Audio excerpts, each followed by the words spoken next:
We are on a bit of a club trip to the Dog Lake Diopside occurrence.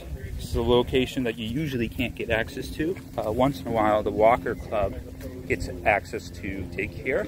That's exactly what we're doing. Right now, there's a trench that basically, or a ledge that leads that way, and then that way as well. And the diopsides seem to be eroding off kind of the ledge. And we can see some examples. Now this one was kind of just sitting up top, eroded out, but you can see these are two decently sized diopside crystals. Nice twin cluster. But then I got a bunch of calcite here, which a lot of them have some diopsides. Like in this one, you can see, like in this calcite, you can see diopsides here. You can see, come on, focus. Like in this calcite, you can see diopsides here. You can see a big one here. Got another one here. Now this one I'd probably pack out, then take home and put it in an acid bath to etch it just a bit to expose some more, and then keep it as that. But you can see that there's some more. This one has some more diopsides in the mix. A whole bunch of interesting specimens. Hopefully we can find bigger diopsides, even bigger than these. There have been some very decent sized ones found here. Probably some of the biggest in Ontario. So my friend Daniel pointed out this chunk of calcite that is just chock full of diopsides right on the edge of the lake. So you can see that the veins of diopside just basically run off into the lake. And actually the sand here is made out of like very fine calcite and diopside. But you can see the diopside just kind of eroding out of this calcite, this etched calcite. So I just rolled this big boy out. I'm starting to dig underneath. And so far, I've pulled out a couple diopsides. Hopefully they get bigger. Hopefully they get bigger than this one. But we'll see. I might move to another spot. I've got another spot that I kind of got my eye on. And if this doesn't work out, I'll move to that spot. No use digging in a spot that's not producing. So I dug there, and it actually goes underneath the calcite, but then it kind of peters out. Yeah. And this is the handful that I got out of there, but I think I'm going to move on to the next area. I'm going to try and find a spot that has bigger diopsides. My friend Daniel is having some good luck near the shore, so I might go explore near the shore and try and find a spot near the shore to explore. So I've just been digging in this location, and the crystals are literally eroding out. Like you can see, I just pulled out, this is just a partial diopside crystal. But I have a pile of diopsides just sitting here. I've got this big boy. Some really cool diopsides. I'll sift through this pile to see which ones I want to take home at the end of the day. So I kept digging, and literally the crystals are rolling out. I got one here, and I got another one here. Like, you just dig at the material. Yeah, you just dig, and like that, they just roll out. So I was digging there, and now I've just moved up here, because just that way to my right, some big ones have been found. So I'm hoping digging down here, where it seems nobody has fully dug down, there might be some other big ones to find. So this new spot is quite productive, as you can see, with my giant pile of diopside crystals and crystal clusters. I just pulled out this lovely little twofer, and I can see down in here I've got another one that rolled out. It looks like it's another two. Looks like it might even be on matrix still. So those are definitely coming home with me. But they've just kind of eroded out of the calcite, and they're just sitting in the soil, nice and loose for us. Just rolled out this cluster. It's pretty dirty, but you can see there are at least 3 half decent sized crystals with a bunch of smaller ones. Hopefully that'll clean up well.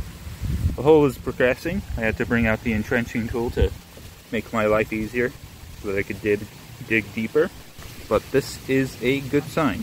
I had a change of plans. Instead of digging this way, I'm digging that way now, and it seems like I'm pulling out fresher material. I think this was all kind of loose, discarded material from previous trips, whereas this seems to follow the vein more.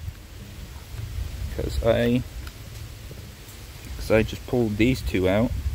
Or, well, they less pulled than they more just falled out of the wall.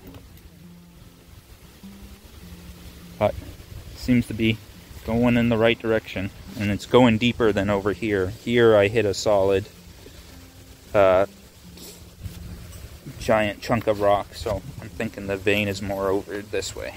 Working my way along the trench, and out rolled this guy. It's a nice cluster of diopside crystals on the calcite matrix still. So hopefully that should clean up, and there should be some nice points in there, and hopefully it'll look nice enough to throw in one of my cabinets. Got a couple more nice ones that rolled out. This is some nice chunky diopside crystals. We are done for the day. We backfilled the holes that we dug just because we don't want to leave any big potholes here, though I don't think anybody uses this land. It's just more of a common courtesy. And we're just packing our stuff out, and then we'll be out of here. And hopefully you guys will get to see some cool diopside crystals cleaned up. So here we have a bunch of the diopsides cleaned up. Some of them cleaned up well, some of them didn't. I found a mix of stuff, smaller crystals, larger crystals, some nice clusters. Different clarity and color in the diopsides. Some of them are more or less light green, whereas some of them are more whitish or kind of grayish. And there was a lovely variety of diopsides that came from this trip, and I'm quite happy with the finds that I brought home. Some of the clusters turned out really well. Minimal damage, just studded in a bunch of diopside crystals. I used vinegar, cleaning vinegar, so like 10% acetic acid to etch these, because I didn't want it to be too harsh.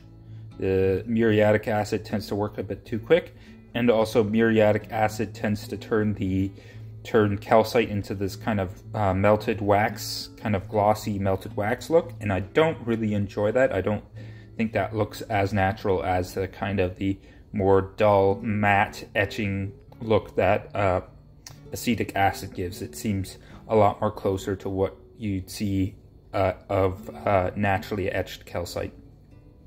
But this is a lovely cluster, just chock full with diopsides. There's a bit of the muscovite in there too, you can see. That silver shiny stuff.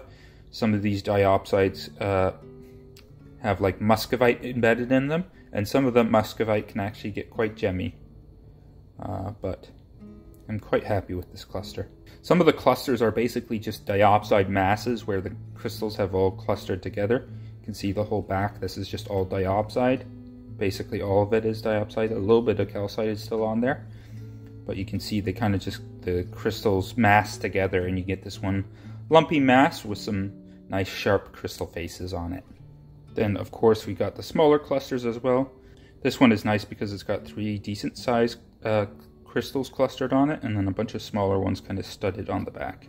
I think I might etch this calcite a bit more.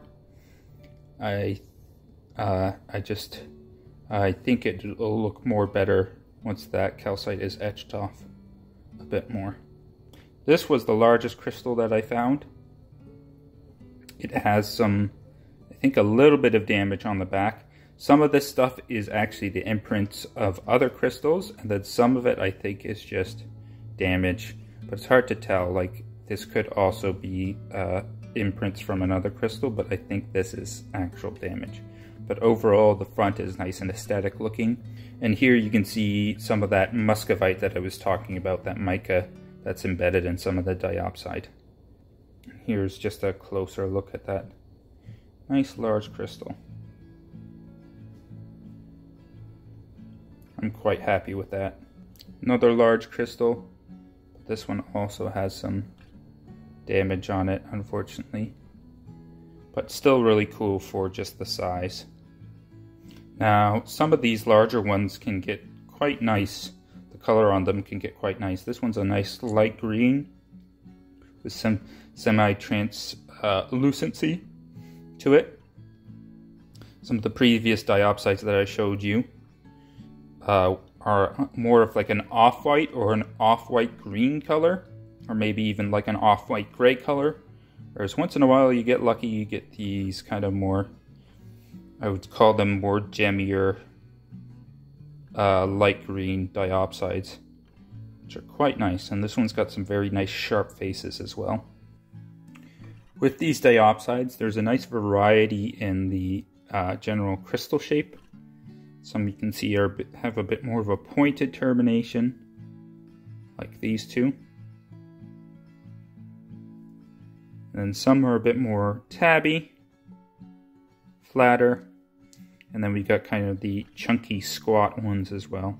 Now this one has a bunch of crystal impressions. You can see here where it was in a much larger crystal by the looks of it. But you seem to get a wide variety at the Dog Lake occurrence of the different diopside crystal shapes. You get some elongated pointed ones, you get some flat tabby ones, some squatter flat ones. It's a nice mix. Here's a nice example of a more gemmier mica book. This one's embedded in a kind of flat tabby, ugly looking diopside crystal. But that nice mica in there, that muscovite mica, when I hold it up to the light, the light does actually shine through, and you can kind of see on the edges how it's kind of like that. The edges are a lighter brown, whereas the inner parts are more darker brown. That's the light getting through those, which is pretty cool. Overall, I'd say I'm quite happy with my finds. I've got a nice variety, a mix of different sizes, colors, shapes, clusters. Colors are different too. This is a good example of like an off-white one. I think it might be a coating, or it might just be the last layer of mineralization of the diopside. Mineralization is just this kind of grungy white, or it might be like due to weathering. I'm not 100% sure. I just know when I was talking to people who collected this material before, they said you can't get it off with cleaning. But every once in a while, you'll get lucky and you'll get one of these nice larger green ones, or smaller green ones. There were more smaller green ones than the large ones, but these large ones are, when they're this nice light green color, they're quite nice.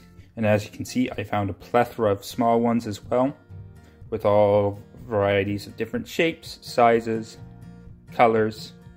It was quite a fun location. This brings us to the end of the video. If you like this type of stuff, please do, if you haven't already, like and subscribe. And please in the comments let me know below if you found this video interesting, and let me know which of these diopside specimens that I showed you that you liked. Do you like the singular large crystals? Are you more of a cluster fan? Do you like the small ones? I always like to hear your feedback. And thank you folks for watching and supporting my channel, and I will see you guys in the next video.